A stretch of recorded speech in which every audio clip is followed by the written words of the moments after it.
Allez, viens, apporte. Non, tu donnes. Allez, tu me donnes la balle. Non, Ulka! Elle est où la balle? Allez, tu donnes la balle? Oui, ça c'est bien. Donne. Ouais, c'est important aussi qu'ils viennent donner dans la main pour que la personne, elle cherche pas.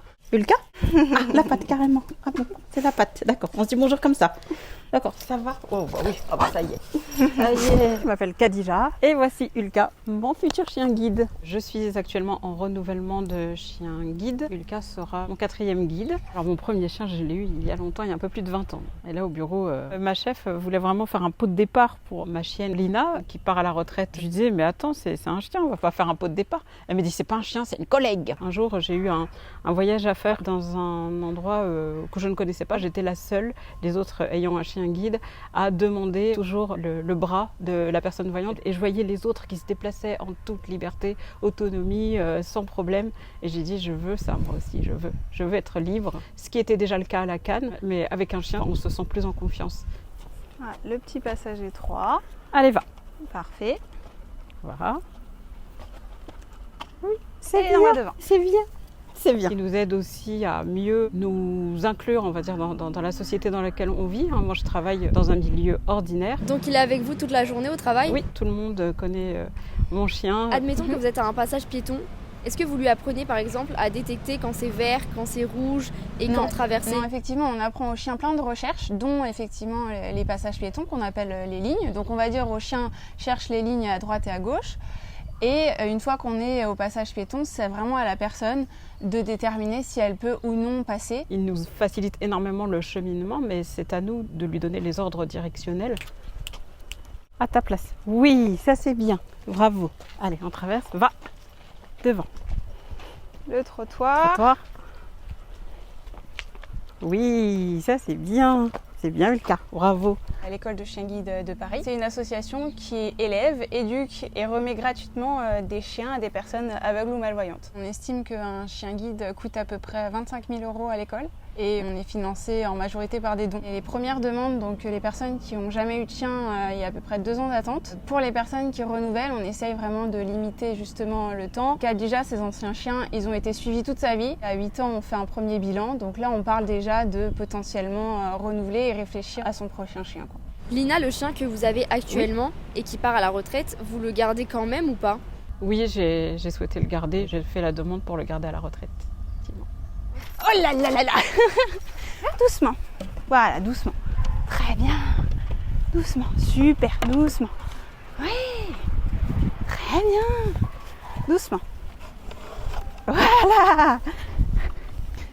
Oui, bravo. C'est étroit pour eux, c'est pas naturel d'être au-dessus du vide. C'est aussi pour leur apprendre à avoir peur de rien. Le parcours du chien guide, c'est que du coup, ils naissent donc dans un des 3 élevages de France, dont Buc. Ils restent à l'élevage jusqu'à ses 3 mois. De ces 3 mois à ses environ 1 an, ils restent en famille d'accueil, donc une famille qui est bénévole et qui est suivie par des éducateurs régulièrement pour leur apprendre les bases d'un chien de compagnie. On veut que ce soit des chiens qui soient bien dans leur basket, qu'ils aillent partout sans crainte. Et une fois qu'ils ont 1 an, ils rentrent donc en éducation sur entre 6 et 8 mois, où nous on leur apprend vraiment le travail de guidage à proprement parler, donc tout ce qu'on parlait tout à l'heure, les obstacles, les directionnels et tout ça. Nous, quand on les a, ils ont 2 ans à peu près, et donc on travaille ensemble pendant 8 ans.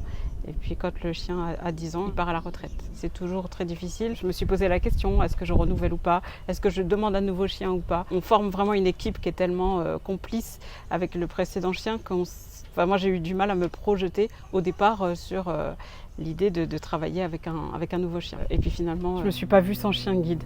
Également parce que j'ai toujours plein de projets dans la tête, dont un projet professionnel. J'ai réussi récemment un concours qui va faire que je vais quitter mon poste actuel en Île-de-France et partir en formation à Nantes. En fonction du rang final que l'on obtient à l'issue de la formation, on a plus ou moins le choix des postes sur lesquels on pourrait être affecté. Mais je sais que tout est possible si j'ai un chien guide avec moi pour m'accompagner dans mes différentes aventures. Et pourquoi vous avez hésité à reprendre un chien guide puisqu'au final, vous gardez votre ancien chien chez vous? Quand j'ai fait ma demande de renouvellement, je n'étais pas certaine à ce moment-là que je pourrais garder mon chien. Parce qu'à l'époque, on avait un autre chien aussi à la maison. Donc l'arrivée d'un nouveau chien, ça aurait fait 3 chiens à la maison, ça aurait été trop. Là, dans les démarches de renouvellement, je devais prendre la décision de garder ou pas Lina. Et comme mon compagnon travaille à la maison, en tout cas il est toujours à la maison, très souvent, on s'est dit qu'on pouvait le garder. Parce que l'idée, quand on garde un chien, c'est qu'il faut éviter qu'il soit seul. Lina m'a accompagnée pendant 8 ans partout. Si du jour au lendemain, je la laisse, même à la maison, mais toute seule, là, oui, elle pourrait certainement se sentir un peu seule. Le chien, juste avant Lina, a été placé en famille d'accueil parce que je travaillais, que je partais tôt le matin, vers 6h30 du matin, que je pouvais rentrer le soir vers 20h30, 21h.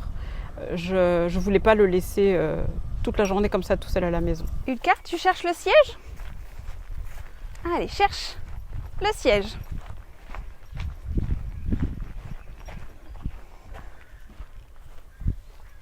Oui, le siège. Bravo ma chérie. Et ça sert à quoi du coup? Ça peut être notamment au métro ou dans les arrêts de bus. Elle met vraiment sa tête pour que la personne puisse trouver l'assise. Il y a plein de recherches comme ça. Elle peut chercher le ticket aussi, l'arrêt de bus. Au début, on reste sur l'école, on leur apprend les bases, donc sur la piste. On se sert beaucoup des obstacles ici. Et après, on transpose ces obstacles dans la rue, dans les quartiers au début tout simples.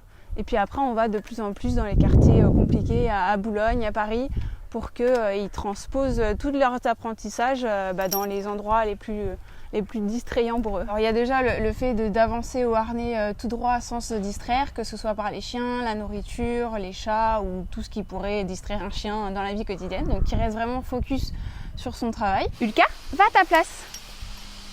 Oui, très bien, ta place. Tu restes. Donc là, je vais lancer la balle parce qu'elle a très envie de sortir et d'avoir la balle, mais il faut qu'elle reste. Tu restes. Tu restes. Oui, très bien Ulka. Très bien. Ulka, au pied. Oui, au pied. Oui. Ça peut pas être n'importe quel chien. On sélectionne vraiment nos reproducteurs et c'est principalement, on va dire, à 80% du labrador. Donc vraiment, c'est des races très spécifiques qui sont vraiment idéales pour guider. Le labrador, déjà, il a la bonne taille parce qu'un chien trop petit ou trop grand, ce serait compliqué de le faire rentrer dans les transports en commun ou dans tous les lieux publics auxquels il va aller. Ensuite, ils sont très sociaux. Effectivement, le labrador, c'est un chien qui ne fait pas peur.